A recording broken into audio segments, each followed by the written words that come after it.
I'm not sure how true is this, but right now, Zenless Zone Zero has earned $25 million in 5 days on mobile, Android, iOS.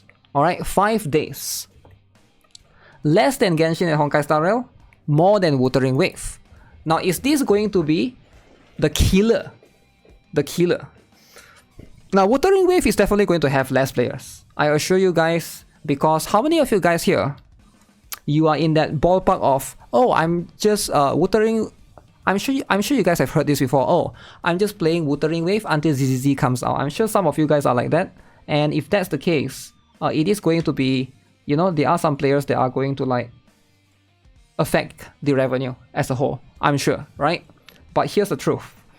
Right now, if you look at keep in mind, this is 5 days revenue. 25 million is 5 days revenue. We are comparing this to 1 month. So let's look at Honkai Star Rail.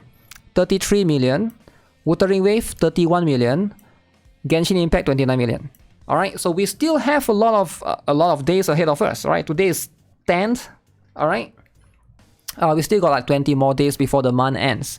So we still got right now is Alan Joe, later will be Jurian, right? Jurian banner coming next. And then maybe that's going to calculate into a bunch of other numbers into the play. But I think this is pretty good actually. This is actually pretty good. AdMagic estimates Hoyover's latest launch is behind those of its Genshin and Honkai stablemates, despite 50 million plus downloads in 72 hours. I'm guessing people are more familiar with how the game works, so they are spending less. I'm not too sure. If story hooked me, maybe I will stay. Yeah. Let's see. Hoyo vs. Zenless Zone Zero has officially sailed to $50 million and beyond mere days after launch, achieving the mighty milestone in under 72 hours, according to the company. Yo, Fast, thanks for becoming member, appreciate it. Not only the new RPG generated $24.6 million on Apple's App Store and Google Play Store in its first 5 days, according to AdMagic estimates, outperforming the combined revenues of predecessors Genshin Impact and Honkai Star Rail last week. Damn. It earns more than Genshin and Honkai Star Rail combined last week. To be fair, those games have been out for a while, so there's no reason for players to be spending unless you're pulling for... In Honkai Star Rail, it was Jade, right? Over the past week, Genshin Impact generated 10.6 and Honkai Star Rail generated 11.7, meaning neither made a top 10 revenue generators list for the latest 7-day period.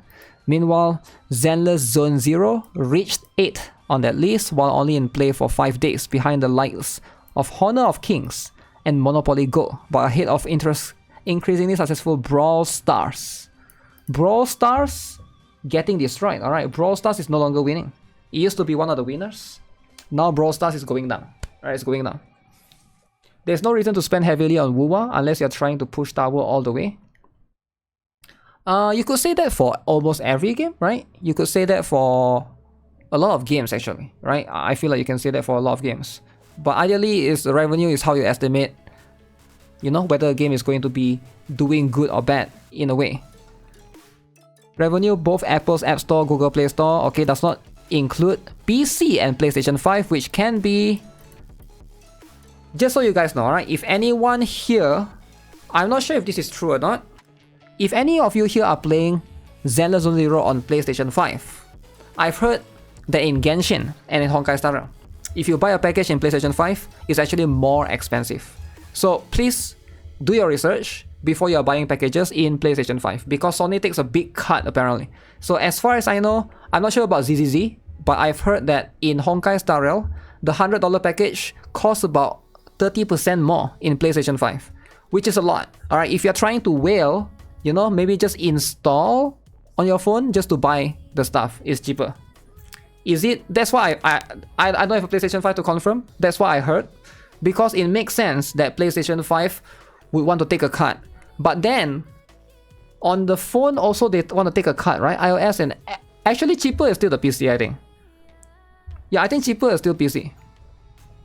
That is so much. It is a lot. But, you know, that's what I've been... Sony scam. No, it's just taking a cut. PC might be the cheapest one, so make sure you guys just do your research. I don't have a PlayStation 5, so I can't confirm that, but I've been hearing that a lot, right? Hoyo has a top-up store. Do they? is it officially from them or is like third party? Because if it's third party, yeah, I'm not too sure about this as well. But for me, it's like buying from the PC is probably the lowest, I assume, because they get everything. Because if you buy from Android, iOS, or even in the PlayStation 5, the cut is going to be, some of the platform takes a cut, right? Like a small percentage. So it is a small percentage, 10 to 20%, but can be a lot for if you buy a lot of things, right? Anyways, Zenless Zone Zero, 51% come from Hoyoverse. Oh, this is including China. Okay. The 24.6 million revenue, the 25 million revenue is going to be every region, including China. All right, it's not just global.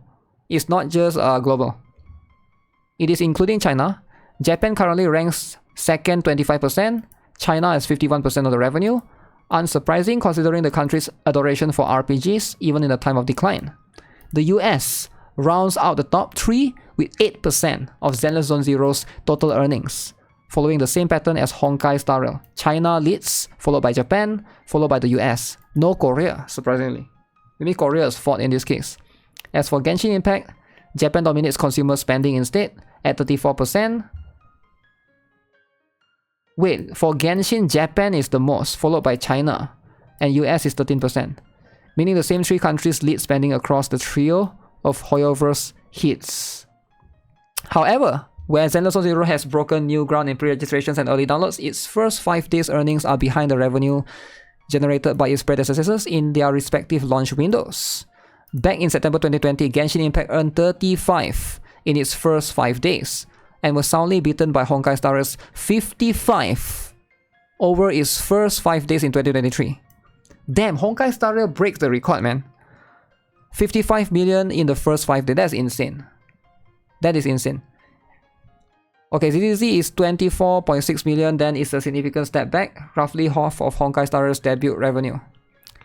This is by no means making the new launch a failure, having generated more in 5 days than Supercell's new Squad Busters made in its first month. Supercell has a new game called Squad Busters. Wait, the team behind ZZZ appears content with its early success but hungry for more. Having shared in a statement, since its release, Zenless Zone Zero has reached $50 million globally. A city that once existed in the hopes and dreams of the developer team has never been as buzzing with life as it is now. Your patience and support have made New Eridu what it is today.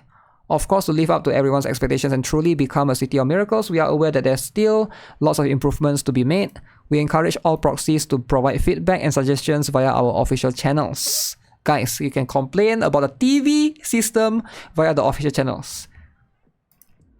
Yeah, and then they got 1600 polychromes as well. So yeah, I think this is a W. It's a win for sure. Squad Busters is trash, no idea. No idea what that game is all about. Is anyone surprised the Hoyo game made 25 million after 5 days from launch? Some people might be, right? Hoyo is trying to find the perfect balance between the amount of casuals and traditional gacha. Yeah, that's fair. That is fair. I also think it will fall between Genshin and Honkai Star Rail. I think Honkai Star Rail has done an okay job with power creep until more recently, but I'm often reminded that while the strong gets stronger, the weak can still do all the content. My one question mark with ZZZ is if we will end up feeling like we want a DPS of each element. I doubt it will go that way, but currently it feels like the only 2 real character usage restrictions they have implemented is those shields that only take real damage from one element and the element enemies are resistant to. Yeah, we'll see if that will change, right? I love ZZZ thanks to the character diversity. Furry, lolly, fat dude, muscular abs dude, and hopefully they put like, I don't know, what else can they put? I think diversity is pretty good. Very, very good. Good diversity. Good. Wuthering Wave is not on PlayStation 5 yet. Yeah. That is something that